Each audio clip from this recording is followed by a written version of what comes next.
Titan, Ndayishimiye prend les commandes de l'UA. Kigali tremble. Février 2026. Un séisme diplomatique secoue le continent. Pour la première fois de l'histoire, le Burundi accède à la présidence de l'Union africaine.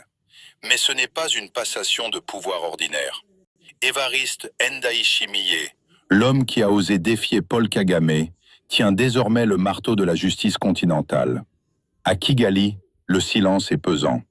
À l'est de la RDC, les rebelles du M23 sentent le vent tourner.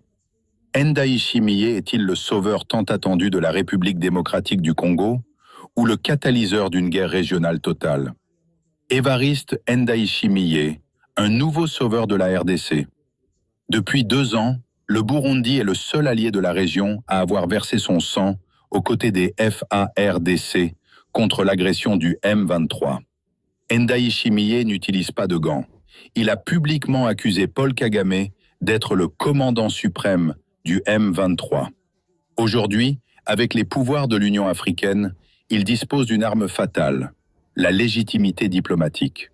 Il peut désormais activer des sanctions, isoler les agresseurs et surtout transformer la force régionale en une machine de guerre coordonnée.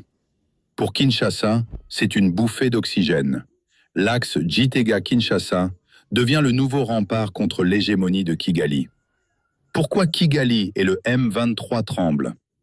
Pourquoi ce tremblement? Parce que le M23 sait que Ndayishimiye connaît leur tactique.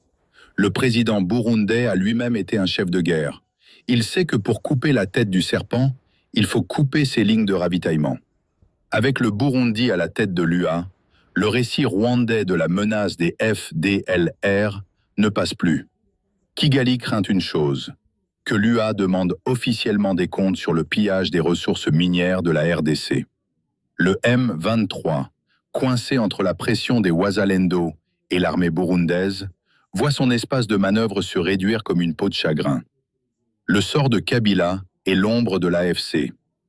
Mais le jeu est complexe. L'alliance du fleuve Congo de Corneille Nangaa, soutenue par l'ombre de Joseph Kabila, joue son va-tout. Pour ces hommes, le succès de Ndayishimiye à l'UA est une sentence de mort politique.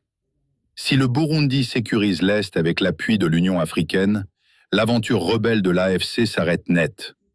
Kabila, Nangaa et leurs alliés craignent de finir devant une cour pénale africaine. Ils préfèrent mourir debout que d'être jugés par un tribunal dont Ndayishimiye pourrait influencer la composition. C'est une course contre la montre. Réussir un coup d'éclat avant que la présidence burundaise ne verrouille les frontières. L'impact sur la sécurité de la RDC sous la protection de casques bleus et de soldats burundais. Des usines de transformation minière s'élevant à Goma. Quel bénéfice pour le citoyen congolais? La présidence burundaise signifie moins de discours et plus d'action. On parle déjà d'un renforcement du mécanisme de vérification des frontières par satellite sous l'égide de l'UA. Si Ndayishimiye réussit à imposer un cessez-le-feu réel, c'est le retour des millions de déplacés dans leurs terres. C'est aussi la fin de l'impunité pour ceux qui financent la guerre depuis les capitales voisines. La RDC pourrait enfin respirer, non pas grâce à une aide lointaine, mais grâce à un frère africain qui partage le même destin.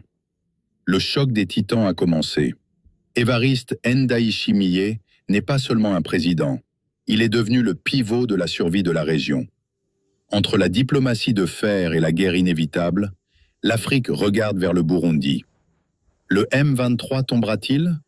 Kagame reculera-t-il? Une chose est sûre, en 2026, l'histoire de la RDC s'écrit avec une encre burundaise.